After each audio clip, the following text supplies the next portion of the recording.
Had a lot of people looking for my videos from searching for Pioneer decks. I'm just gonna give a slight introduction to Pioneer and what the format is, and uh, then I'll talk about the what the current meta is and decks that you can play. I'll talk a little bit about each one of the 15 most played decks right now in Pioneer. I will give you links and information um, where you can find more other decks besides these 15 that I'll talk about. And feel free to like and subscribe on YouTube and follow on Twitch. Your help is appreciated. Um, so first things first, what is Pioneer? Pioneer is a format that was created um, a while ago that starts with Return to Ravnica set and goes forward. So it's a non-rotating format, means there are not cards rotating out. Whenever a new set that comes into standard is added, it the cards go into Pioneer. Um, so this is a list of the most ancient sets that are in Pioneer. Everything after this is also in Pioneer. This image is from the inception of the format, and the only cards that were banned then and are still banned are these 5 fetch lands. They are all banned in Pioneer uh, because they would speed up the format a bit uh, and boost the decks that use Delve cards. As you might notice, there are not. I don't think there is any Delve card that is banned in Pioneer. And that's because these cards are banned. If they weren't, probably Delve cards would have been banned a while ago. Um, why play Pioneer is also a good question. Pioneer is basically, I would claim it's almost the only non-rotating format in Magic right now. I'd say Modern is being very much affected by Horizon sets, and I'd say Modern is now basically just an Horizon set constructed format, and so is Legacy. So whenever an Horizon set of the sorts comes out with high power cards, they almost all are designed to impact Modern and Legacy. So Pioneer has become basically the format that you go when your cards rotate out of standard and you still want to play them. Um, I think it is probably one of the healthiest metas um, that is available. There's plenty of decks to go around that are viable. Um, I'm not gonna say they are all tier 1 competitive kind of thing, but there are many decks that are not much played but are viable in the format. Um, so uh, this is basically the introduction. Let's just take a look now at what the meta looks like right now. So you have like 3 decks that have over 10% of share of the meta, and then you have like this deck that is very close to it. Then you have a bunch of decks that are in the 5% range, and then some others that have like 1 or 2%. But don't get fooled. These decks that have 1 or 2% of meta share are still very, very good. Um, some of them can take down tournaments. If you check this website, which is mtggoldfish, I'll leave you a link in the comments if you don't know the site. you should, because it's a very helpful resource. If you click on any of these decks, it will show you the most played cards by percentage in this archetype, and then it will show you several deck lists that have been doing well. Um, that have been doing well within these archetypes. Um, yeah, and I'll talk about the 15 most played, but as you can see, there are plenty of decks to go around. The meta is pretty varied. Uh, some of the decks even that are down here are really good. Selesnya Angels was once back on the top percentages of the meta. So was almost all of these decks. Some of them are just making appearances, and some are also different versions of top decks, like Boros Burn is right here, and it's also up here on top. Um, I think it's this Boros Aggro is also a Boros Burn, sort of. The difference is this one plays more Burn spells, but that's beside the point right now. So you have plenty of decks to choose from and invest yourself in. Um, and now I'm just, because I stream on Arena, I'll just make a caveat right here. Some of these decks are play Almost all of these decks are on Arena, but Arena is missing some of the sets that are within this format. So some of the cards are not available and some of the decks don't work on Arena. And whenever that shows up, I'll talk about that. But it's basically Lotus Field doesn't work very well on Arena. Some of the cards that belong to this deck are missing from there. Hopefully they'll be added soon. I think Wizard said that all sets from Pioneer will be added to Arena until the end of this year. So till the end of 2024. We'll see. They've promised that before, and well, they've worked towards it, but um, yeah, the sets are still not all on Arena. But we'll wait and see. Um, so now I'll talk a bit about each of the 15 most played decks. So in here we have Rakdos Vampires, which is right now the top deck of the meta. It popped off not long ago, like 2 Pro Tours ago, maybe. This deck became a thing when Vayne Reaper showed up on Murders of Karlov Manor, and the deck is basically utilizes Sorin to put Vayne Reaper into play on turn 3. That's the main thing the deck is trying to do. Obviously, it then plays other vampires that it can shit to the table, like Kalitas for some aggro matchups, um, and plays other vampires because Sorin's abilities are almost all related to vampires, and so the deck tries to utilize Sorin in more ways than just cheating Vayne Reaper to the table. Uh, the deck also utilizes a bunch of discard spells and removal spells because it's Rakdos and that's what they do. It runs Fable of the Mirror Breaker as the only enchantment in the deck, but it's basically used for the second step, which I'm sorry, I didn't mean to click there. It's used because the second step of the saga helps you find the cards you want to play, um, because it allows you to discard 2 cards and draw up to 2 cards depending on what you discard. And then the back side of the saga can copy Vayne Reaper, and if you have 2 Vayne Reapers, each time a creature you control dies, you deal 4 damage and you gain 4 life, and that's a very quick death. Also, the copy is sacrificed at the end of turn, so just that copy of Vayne Reaper dying is dealing 4 damage to your opponent and gaining you 4 life. Yeah, this is basically the evolution of Rakdos midrange.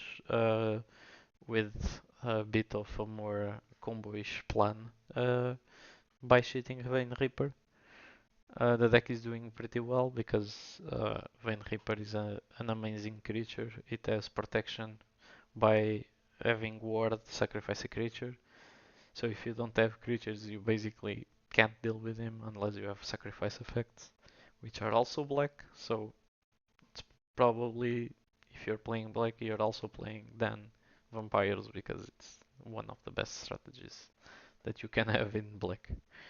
So moving on, we have Abzan Amalia. Uh, this is basically a combo deck with creatures. Utilizes Amalia and Wild Growth Walker to just loop through your deck, gaining you a bunch of life and then swinging with Amalia for the win. This deck is kind of tricky. There are ways to interact with it that make the game end in a draw or self-mill situation. Like if you pump Amalia, Amalia won't destroy the whole board. Your opponent is basically forced to explore the whole deck. In Arena, if you do that, the game ends in a draw. So you'll have to basically replay the game. Um, yeah, the deck is pretty good. It's been doing a lot of results. It has a lot of ways to recur the creatures by Chord of Calling, collect the company to find them, return to the ranks goes, and fetch them from the graveyard, and so does Lively Dirge. Um,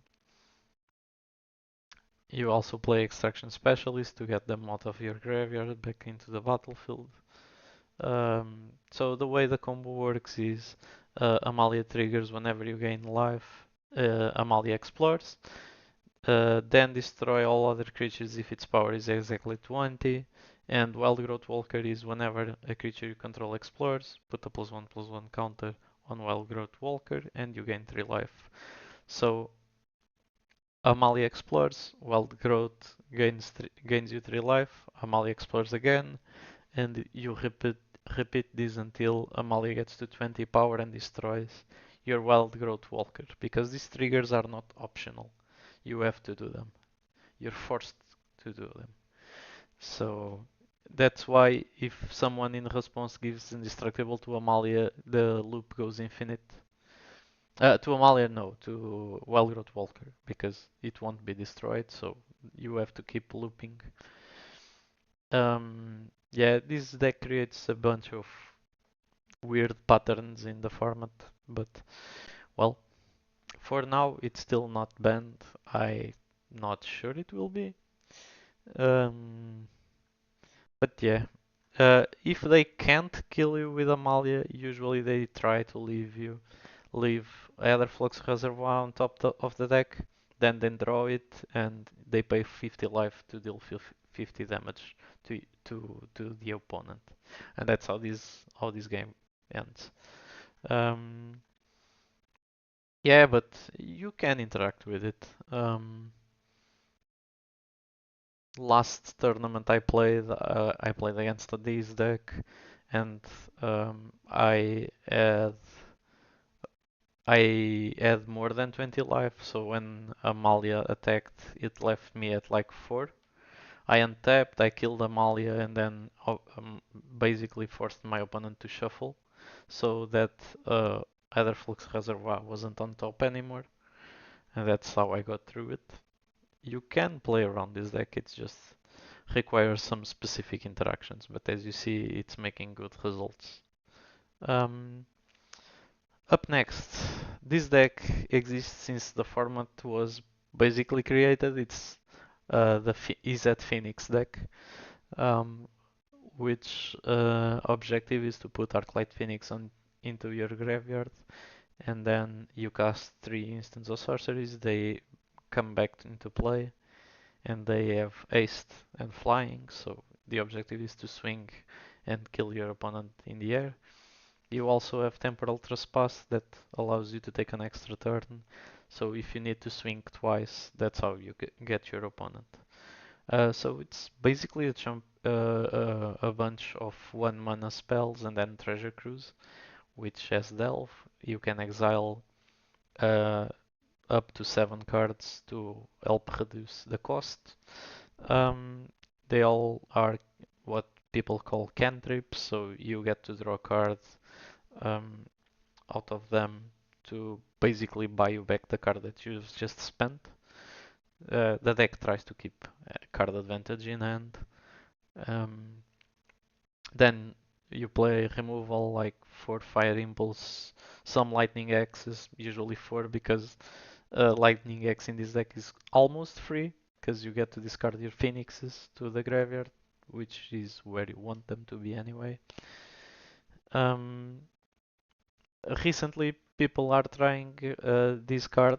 I think it's okay in the deck. I don't think it's all that amazing. It does things when you have creatures, when you don't, it's kind of weird. Then they play Crackling Drake on the sideboard since ever, because when people attack your graveyard, Crackling Drake is your alternative win con, because it counts the cards that are in exile. Um, I've seen Crackling Drake swing for like 12, 16 damage, so they can get pretty huge. The deck plays a lot of instants and sorceries in basically in the maximum like 10 creatures. If you count Picklock Prankster, I don't count it as a creature because mostly you play it from because of the Frida Fae. I think the creatures are 4 Ledger Shredder, 4 Phoenix, and 1 Brazen Borrower. This has been the deck list stock for now. Um, yeah, this deck has been always very prevalent in the metagame since the format started because it is a bit inconsistent and depends too much on like 9 creatures. Sometimes even when you're doing the things you want to do, sometimes you don't get to find your phoenixes and you just die. But um, besides that, it's still a pretty good deck. It has a lot of plans against the opponents and what the opponents bring against you, and that's why its resilience has kept it up here. Um, oh, sorry, issues on my PC.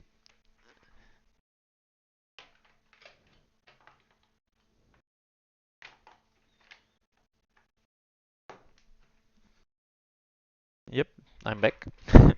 That was quick. Um, yep, it's the third most played deck so far. Um, it has been always on the top, um, sometimes a bit more below, sometimes a bit up. People thought about banning stuff from this deck, but it's really not needed. The talk is always Treasure Cruise, because it's most of the times it's 1 mana draw 3 cards. But I don't think it really needs the ban. But we'll see how the format goes and evolves. But this deck has been here since forever. And that's the good thing about um, Pioneer is that it is actually a non-rotating format. If you were playing Phoenix 4 years ago, the deck is still pretty much the same. I think the only addition, the most recent addition was Ledger Shredder before they played Thing in the Ice, and the deck has been pretty much the same since then. um, then um, this deck. So we are talking about Green Ramp, which is also a very strong deck. It has seen bans recently and it's still going. Um, Previously, this deck used to play Karn and fetch artifacts from the sideboard, and wizards and players in general thought that was too strong, so Karn ended up banned. Um, it enabled people to just bring cards from the sideboard against you game one very consistently. The card was colorless, so it could play in a bunch of different decks, and so it ended up banned. But the core of the deck still is the same. It plays 8 elves that give mana. four old growth trolls that are 3 mana for 4s with trample that when they die they become also ramp. Cavalier of Thorns has been a staple in this deck also since forever. Um, it finds you lands to put into play, and when it dies, it can put something from the graveyard into the top of your deck, which is also very helpful. Then the deck is playing a new addition, which is Outcaster Trailblazer, sorry, which ends up drawing you a bunch of cards. Ulvenwald Oddity is a new card that has been added to the deck since Carden is gone. Um, because it can give trample and haste, I think, to all your creatures. Yes, it gives +1/+1 trample and haste to all your other creatures when it transforms. So the deck generates a bunch of mana paying 7. It's not really a big deal. If you play the deck, you know. If you didn't play the deck, trust me, this deck can generate like 20 mana or something in the same turn. And it's just ridiculous. Uh, then they are now trying to play Elesh Norn because you have a bunch of triggers to draw when your creatures enter the battlefield, and doubling triggers is pretty good. Also, there are decks in the meta that take a lot of advantage of enter the battlefield triggers, and Elesh Norn uh, turns it off for your opponents. So this is a good meta call in some metas. Then the deck is playing 4 Kyoros, which has been a staple of the deck also because it draws you a card whenever a creature with power 4 or more enter the battlefield and then untaps target permanent. You usually use this on the other card that has been a staple of this deck, which is Nictor. This deck has been running Nictor since its inception. Um, that's why you play cards with triple green pips. Uh, 3 green symbols here so that you can get more mana from Nictor. Um,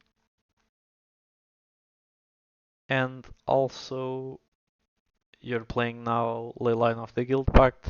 This is also a recent addition. You don't really need any of the effects on the card. People just play this because uh, you can have turn 0 for mana green for your Nictor. So sometimes turn 2, if you go turn 1 elf, on turn 2 you play a Nictor, you have basically 5 mana. Right there. Uh, it's no big deal for this deck. Just move on to the next deck, which is Rak's mid-range.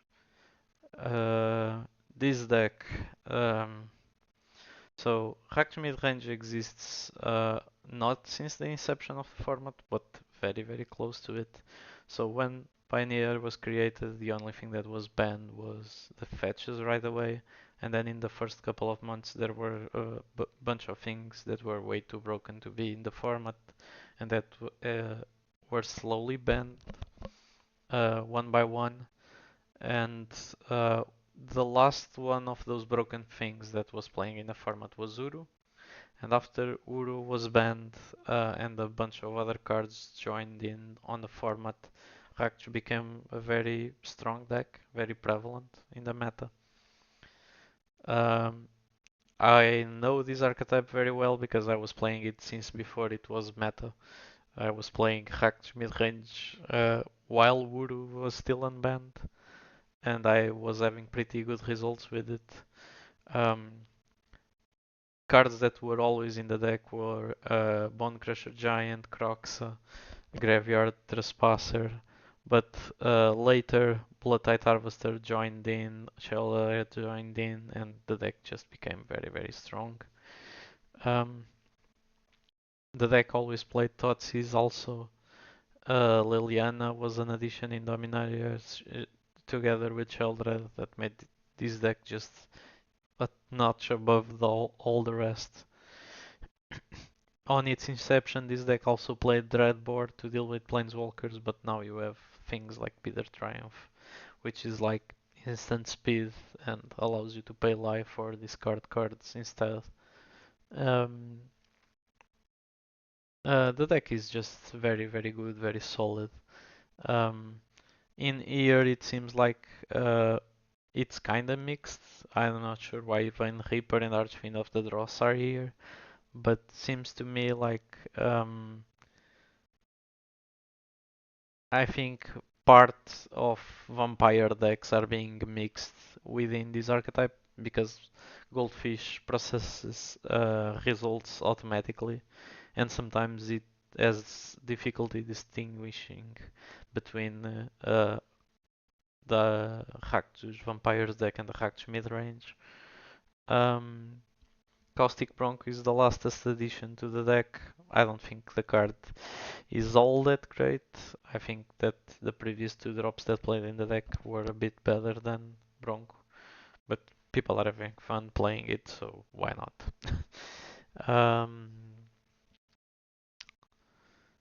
yep, this is a very solid deck, has very few bad matchups, but it's very solid against almost everything else that plays on the field.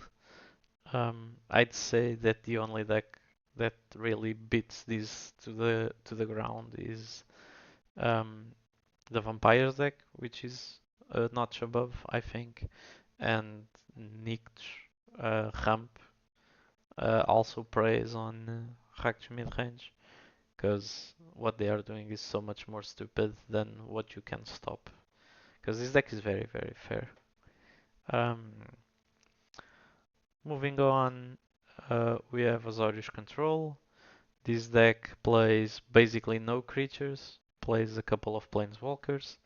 It wins with the tokens from Wandering Emperor or the Ultimate of Teferi. It's basically also exists since the inception of the format. People uh, traditionally, when people try to play control decks, end up on Azorius, and I think the latest edition, No More Lies and Get Lost, both of these cards have been working amazing for the deck. I think Sunfall is also an amazing meta call because Rakdos Vampires preys on people killing stuff, and because this exiles all creatures, it plays around the Vampires deck very well. And then you have a lot of counter magic, draw spells. You have a small combo on Days Undoing. People play one in like a very small percentage of decks. But this is basically to combo off with Narset that says each opponent can't draw more than one card each turn, and Days Undoing basically makes each player shuffle their hand in the graveyard into the library and draw 7 cards. So you get to draw 7, your opponent draws only 1 because that's what Narset says. Um, yep, this deck has been really solid since the inception of the format also. You just play good cards, try to counter what your opponent is doing, and then win with your planeswalkers. Recently, people are because people used to play Kahira. Just because you have no creatures in your deck, Kahira's restriction is all your creatures must be cats, elementals, nightmares, dinosaurs, or beasts. But because you have no creatures in the deck, this would be your only creature coming out of the sideboard. But because people always played Kaira, now we are seeing more cats on the sideboard that are very good against aggro decks that are now very prevalent on the lower tiers of the format. Hegel, Caracol, and Brimaz are amazing at stopping aggro decks from getting over you. Um, you basically sideboard out your expensive planeswalkers and you bring in these creatures that are very high toughness, very good value on what they do, and you just put a stop to what aggro is trying to do to you. Yeah, I think this deck is very solid, very fun to play. Uh, I find it very fun to play against because you have to guess what they have in hand and you have to threaten their hand and their board at the same time, and you basically have to present them problems that they cannot solve, and try to make it impossible for them to solve while they are trying to control what the game looks like. I like to be the aggressor on this matchup. I'm not a very good control player. I'd rather be on the mid-range side of things. But yeah, this deck is very good. It's been in the format since forever, and so has this deck. So this is Azorius Spirits. There have been versions of this deck with green for collected company, but Azorius Spirits, Mono Blue Spirits, Spirits has been a force in the format since forever. I have a video on this deck already. If you want to check the deck tech, I'll leave the link in here. Um, so this deck always plays Mausoleum Wanderer, Rattle Chain, Supreme Phantom, and to some degree Spectral Sailor, because even the mono blue version of the deck plays all these four creatures. Um, the Azorius version plays these creatures. Bunt plays these creatures. I don't think these creatures ever left this deck at all.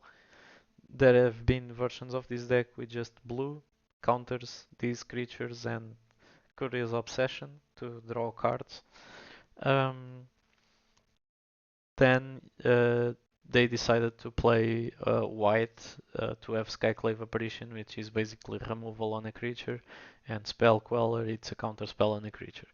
So both these cards are really, really good, and that's why people play them. Right now, uh, these decks are also trying to better their matchups against vampires, and so they are playing Wandering Emperor to exile the Vein Reaper. Um, your plan A is having Spell Queller and get the sword in, but as a plan B, Wandering Emperor is very good. They also got No More Lies as a new addition to the deck, and that's why they came back to white, I think. Um, Wedding Announcement, an amazing card also to gain advantage against mid-range decks. Playing Mutavaults as your manlands that are also spirits when they need to be. And then on the sideboard you have removal against cheaper creature decks and basically mono red. And you have your uh, containment priests to stop Vein Reaper and Phoenixes. Uh, Unlicensed Earth also against Phoenixes. Yep, this deck is very prepared for what the meta is. I think the deck's really good, very fun to play. It's a creature tempo deck that plays very differently from other creature decks because it always plays on the opponent's turn. It's like a merge between control and creature decks, which is really, really fun. Um, Up next, we have Izet and Soul Artifact, which I also have a guide on my channel, so I'll leave the link also here for the Izet and Soul deck tech. Um, this is basically all explained on my other video, but this deck tries to play a bunch of artifacts on the tokens of Spyglass Siren, Volden Epicure, and then you sacrifice them for things like Torch the Tower, Sharpnel Blast, or you use Ensoul Artifact to make them into 5/5s and beat face with it. Case of the Filch Falcon is also a card that has joined recently. You can basically make your tokens a 4/4 flyer with the last step, and when it enters, it also creates a clue token. Darksteel Citadel is a very important card on the deck because it has indestructible and it's an artifact. You can just basically put Ensoul Artifact here and you have a 5/5 indestructible on turn 2. Tapped though, but if you play this on turn 3 you can attack immediately as long as you play Darksteel Citadel on turn 2. Um, Cryptic Coat and Legion Extruder were also recent additions to the deck. I think Cryptic Coat is an amazing card because the creature that it makes is unblockable, and the deck was lacking pressure on turn 3. Legion Extruded can turn your tokens into 3/3s, which is also very good, very good. Copter is a staple on this deck since it was unbanned. I mean, I think the unbanning of Copter was also the uh, renaissance for his and Soul, basically. Gleaming Gear Drake is also a new addition. As I explained on my video, people don't play too many of them because it's kinda slow, but when it hits really hard. Um, and then Hindi just uh, it's a glue. It's kind of a glue of the deck that pieces together card advantage, discard, and um, basically finds you the cards you want.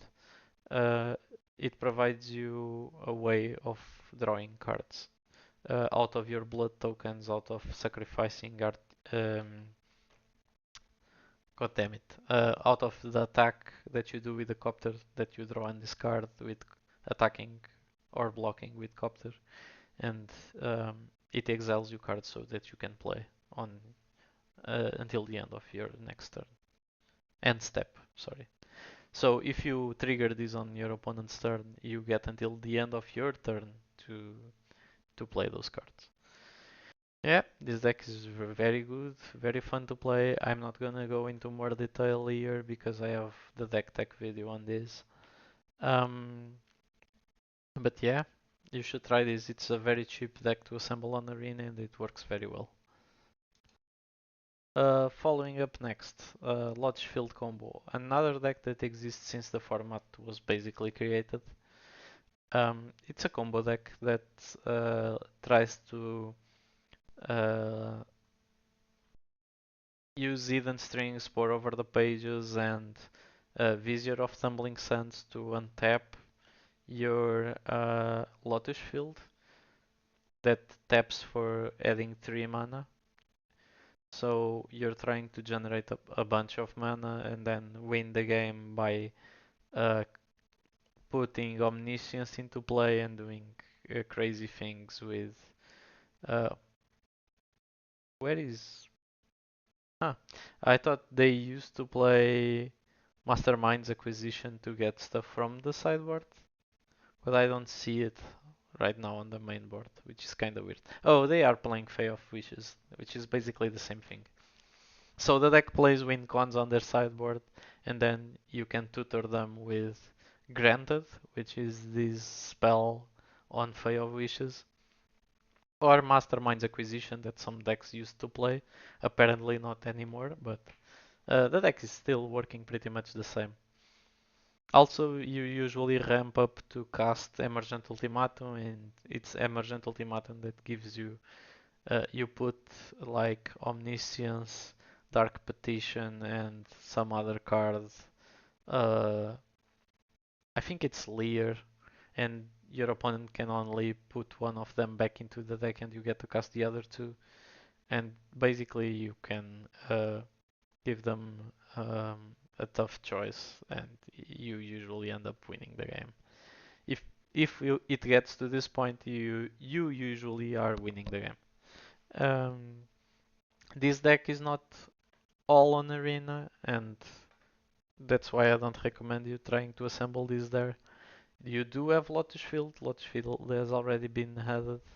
You do have you do have Omniscience, but some of the older sets of the format are not in Arena right now, and so cards like Dark Petition, Sylvan Scrying are not there. Eden Strings is not there, and Eden Strings is a very important card on the deck, and that's why this deck is not fully working on Arena. There are some versions that work with Strict Proctor, which is 2 mana uh, creature that disables enter the battlefield abilities and then plays Lotus Field um, and removes the enter the battlefield trigger of sacrificing 2 lands to just cheat Lotus Field sooner, but it's I think it's a lot weaker than this version, but yeah, this deck has also been on the format since forever to varying degrees of success. I don't think it's very good right now, but it's a solid deck. The thing is, people are very prepared to play against it and expect a lot of weight on the sideboard on games 2 and 3 against this. Um, you need to be a very good player to be able to pull the combo over what your opponent is disrupting you with.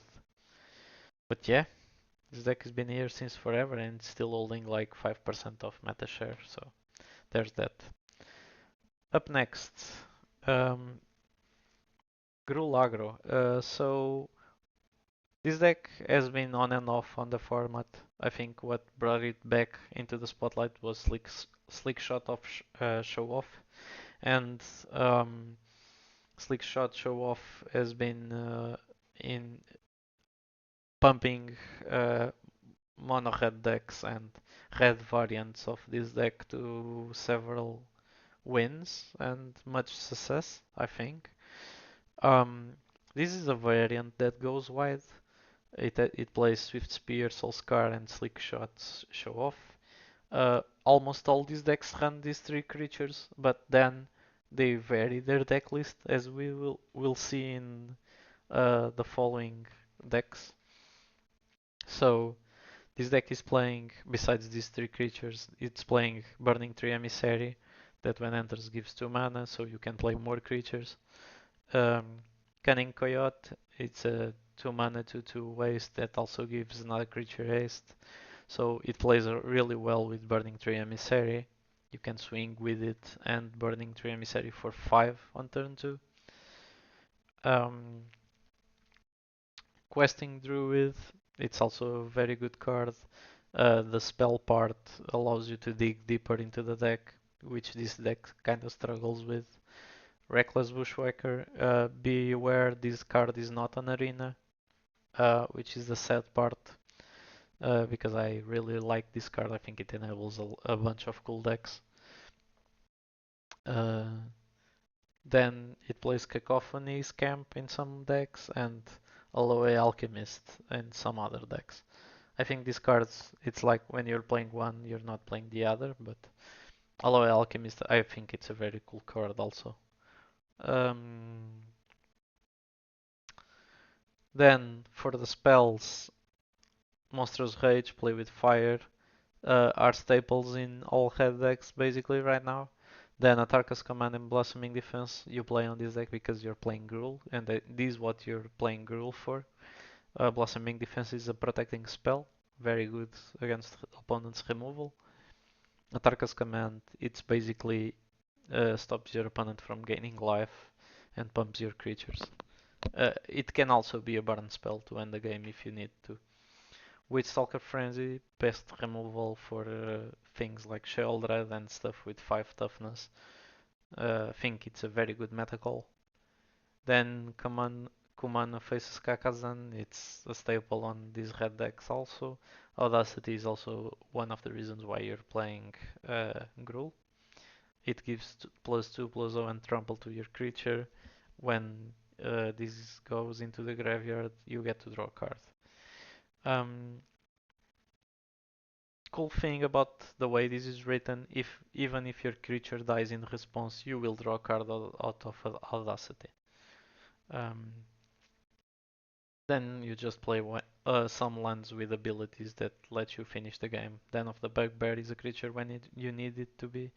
Sokenzan is also a land that you can discard to put 2 creatures into the battlefield. Ramunap Ruins deals 2 damage to each opponent when you sacrifice a desert. And yeah, that's basically you're just trying to aggro down your opponent real fast, and that's what this deck excels at. Um, Following up, Mono Red, which is basically a variant of the previous deck that instead of playing Go Wide, plays more instants and sorceries. It plays Gitu Lava Runner as the last creature. It only plays these 16 creatures. And then Monsters Rage and Play with Fire, as I said, is a staple in all these decks. And then they play Wizard's Lightning because Lava Runner is a wizard, Slickshot Show Off is a wizard, and Skullscar Mage is also a wizard. And so this card usually is 1 mana deal 3, which is pretty amazing. Lightning Bolt is not on the format, this is the closest thing you can play. Skewer the Critics to also deal 3, light up the stage is your draw spell of choice. Kumano faces Kakazan is also on this deck, 4 off. And yep, the man lands, you're also playing all the lands that the other decks are playing in red. Sokanzen, Ramunap Ruin, and Den of the Bugbear. So this is basically a cheaper version of Gruul Aggro. I'm not sure if this is better or worse than Gruul, but I think I like Gruul the most. I like Blossoming Defense, I like Katarka's Command as cards. Um, but might be a bias of playing Standard back then when Atarka's Red was a thing. Um, Up next, 5 color Niv Mizzet. Yep, this deck is pretty good. This is basically a 5 color go big deck. Um, you're trying to go over what your opponents are trying to do. This is the deck I'm playing now when I go to tournaments. Beside, it just has like 3 or 4% of the meta, but it's an amazing deck. Really, really powerful. I think it's not more played because it's kind of expensive. It has a lot of expensive cards, expensive mana base. Basically, um, in Magic, the more colors you're playing, the more expensive the deck is. But I happen to own uh, most of the deck, so I just put it together and jammed um, it on the tournament, and I did pretty well, and I keep playing it. But basically, what this deck is trying to do is it runs copies of Sylvan Caryatid or Ancient Cornucopia that ramp you and fix your mana. And then you're trying to cast Bring to Light, which is in every deck 4 copies of. Um, it searches your library for creature, instant, or sorcery with converted mana cost less than or equal to the number of colors of mana spent to cast Bring to Light. So if you pay 5 colors of mana when you cast Bring to Light, you can fetch your deck for something that costs 5 or less and cast it for free. So basically, this deck plays a bunch of one-offs, two-offs, and you just tutor what you need depending on the situation, and you try to win the game by having a good toolbox against everyone.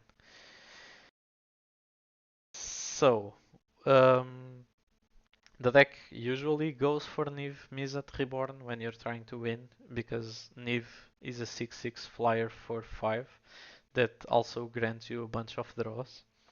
Uh, it reveals the top 10 cards and you put a card of each color pair into your hand, and as you're gonna see there are a bunch of cards of the different color pairs of Magic in the deck. This is Orzhov, by the way. It's black white if you can't see properly because that card is not very it's not very visible which colors it is. Yeah, you have a bunch of 2 color cards that you can put into your hand. You're playing 5 colors, so you're playing Leyline Binding, which is one of the best removals in the format. Up the Beanstalk for value, you cast a bunch of 5 um, mana stuff. It triggers from Leyline Binding, and it double triggers when you cast Bring to Light to go get a 5 drop. So you cast Bring to Light, you draw a card. If you go get your Niv, you draw another card, and then you trigger the Niv. So you're putting like at least like 3 to 4 cards, 5, sometimes even more into your hand. If you have up the Beanstalk and you cast a Bring to Light, it's usually game over. Unless your opponent has you dead next turn, and there's no way you can turn it around just by casting Niv. Then the sideboard is a bunch of silver bullets that you obviously can tutor against your opponents. Crankubus Crusher breaks lands, so it's played against the Lotus Field decks. V2 is against control decks. Notion Thief against anything that draws a lot of cards like Phoenix, like for example um, Vampires. It's not a bad card to bring against them because they draw a lot of cards to try to find the combo. Then you play Ashiok for the mirrors and graveyard decks. Quakebringer against Amalia. If they can't gain life, they can't combo. And then you play Lashnorn for the mirrors and to double your own triggers. But it's more for the mirrors. You can disable your opponent's triggers. Yeah, this deck is really good. It's very strong. Um, I didn't talk about this at the beginning of the video, but I should have. Don't be mistaken by the meta shares in Goldfish.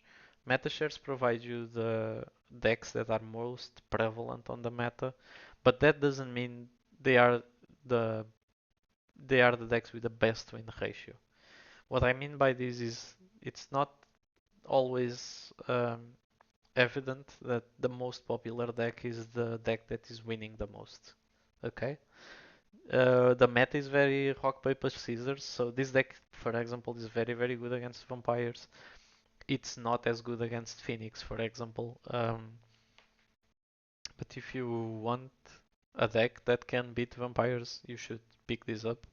It's really good. Uh, because you can also tutor for Sunfall and deal with all the vampires, reset the board, and then go off from there. Um, yeah, I think this deck plays really well. If you want to try it, you can. You just cannot play this like it plays on paper on Arena because Bring to Light is not on Arena. And um, yeah, Vampires is much stronger on Arena because you don't have this deck to prey on it. When I talk about Arena, I am talking about Explorer. I should have mentioned this somewhere. Explorer is basically a Pioneer with just the cards that are available on Arena. Uh, Following next, we have Kintori's Combo. This is a very recent deck to join the the old contenders. Is playing Karuga for cards advantage, and because it never played anything that costs less than 3, so it it's kind of free. What this deck is trying to do is play Kintorius, which is this Planeswalker from Ixalan's lastest set. Um, you do the -3, you discover 4, and the only things that you have that cost 4 are Spark Double and Clever Impersonator. You also don't have anything that costs less than 4 besides like Leyline Binding that never costs 6. These cards, when they are on your deck, if you're a new player, you might not understand this, but for the purposes of Discover, this card costs 8, which is the combined cost of 6 and 2, but you usually cast it for 2. Then you have a bunch of spells that have abilities that allow you to interact with the game sooner, but the actual cost is bigger than 4, so it doesn't hinder the combo. And what this deck is trying to do is cast copies of Kintorius, copy it again, and then you're going to win with this ability, which is the static ability of Kintorius, that says whenever you cast a spell from exile, it deals 2 damage to each opponent and you gain 2 life. So when you discover, you're getting like Spark Double and you're triggering that, and then Spark Double is gonna copy Kintorius. You do the -3 again. This time you're gonna deal 4 and gain 4, and so on until you kill your opponent. That's how the deck works. This is a combo deck. It's kinda good, but people when it showed up, it had better results because people were not prepared as much.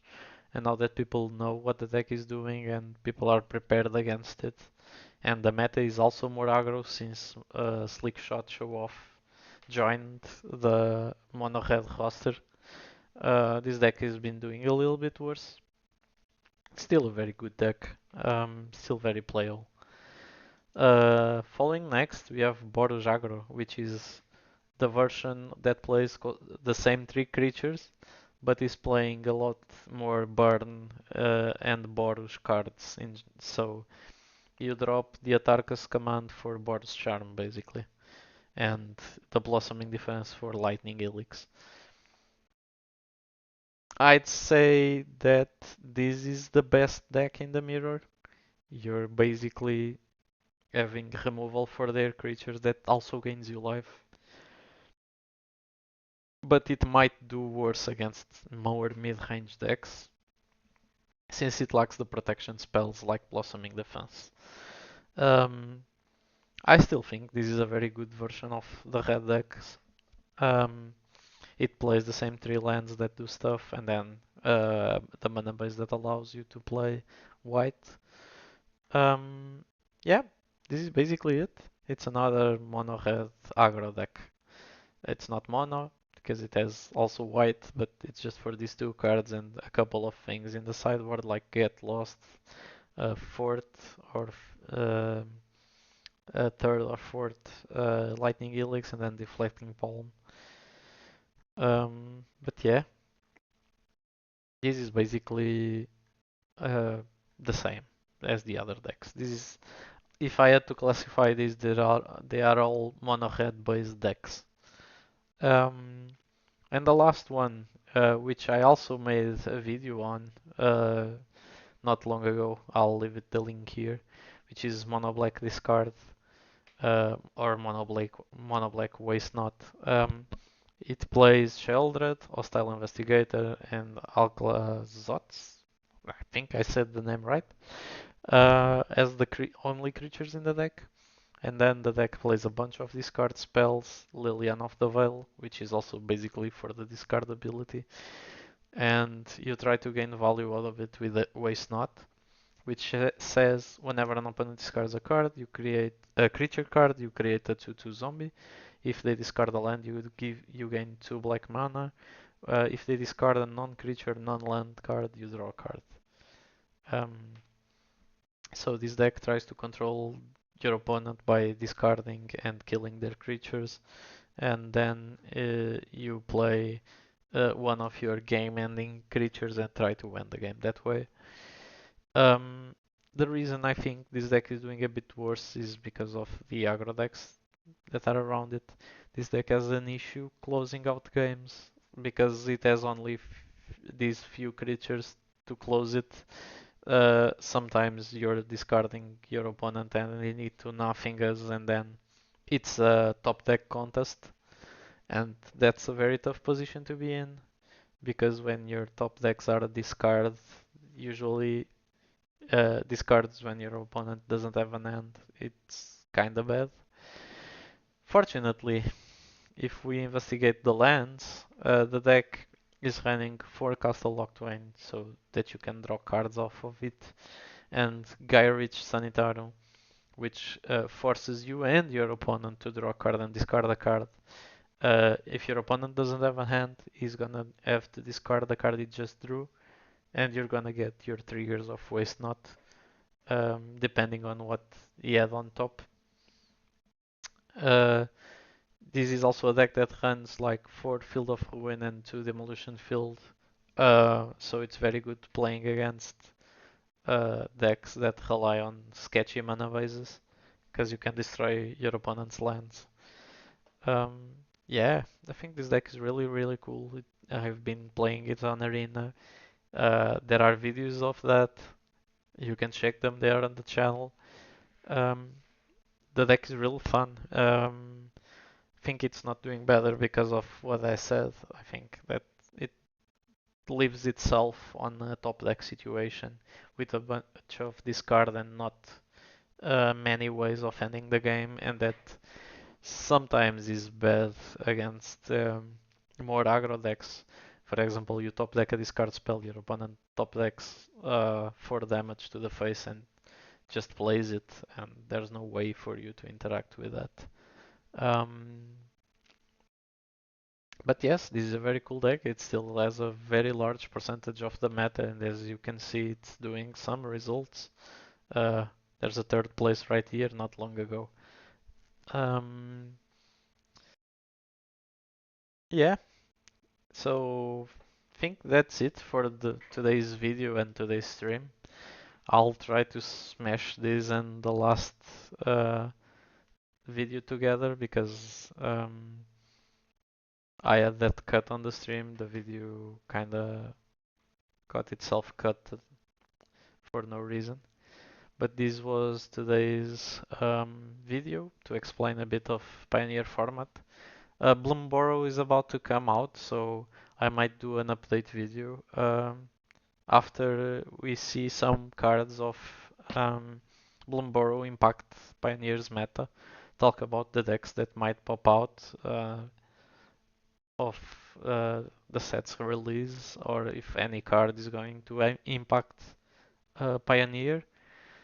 Um, yeah, I might make a follow-up video, but this is basically explaining the top decks of Pioneer and to give you guys some help if you're new to the format or want to start joining, which decks should you get. Um, if you're on Arena, I suggest you start by monocolored decks or two-colored decks because just like in paper, the more cards you try to play, the more colors you try to play, the more expensive the deck is, basically. You This site also provides you how many wild cards you need to do a deck from scratch. So you might just try to look at these archetypes and see what cards do you have, how many wild cards do you need to complete them, and then try to play them on Explorer. Uh, Most of these decks are in there, so just try your luck. I might just craft and try to play a mono red variant soon. Probably the Atarka version because I like it a lot. I'm not sure I have the Atarka's commands on Arena, but I would very much like to play that deck and do a video on it. So I'll try to do that soon. Well, guys, thank you for watching. If you're watching on YouTube, like and subscribe. If this video was helpful, you can feel free to leave your comment on what you think about the format, what you think about the decks that are playing, the variety, if you think any card should be banned. Um, and thank you for your support. See you soon, hopefully on live.